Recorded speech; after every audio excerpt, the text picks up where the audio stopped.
எனக்கு உன் இதயம் தான் வேணும். பிதாவும் உன்னுடைய இதயத்தை தான் விரும்புறார். ஏற்கனவே உங்ககிட்ட இருக்கிறது எங்க கிட்ட கூட. மத்தது சரியான நேரத்துல சரியாயிடும். இனி போராட்டம் வராது, திரும்ப பாவம் செய்ய மாட்டேன்னு யோசிச்சேன். அப்போ உனக்கு எவ்வளவு வேதனையா இருந்ததுன்னு எனக்கு தெரியும். செஞ்சிருக்கூடாது. ஒரு நாள் வரும். ஆனா இங்க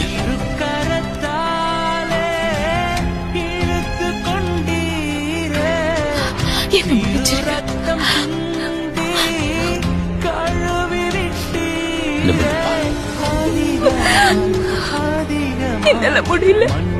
உன்னால முடியும். முடியல. என்ன பாரு.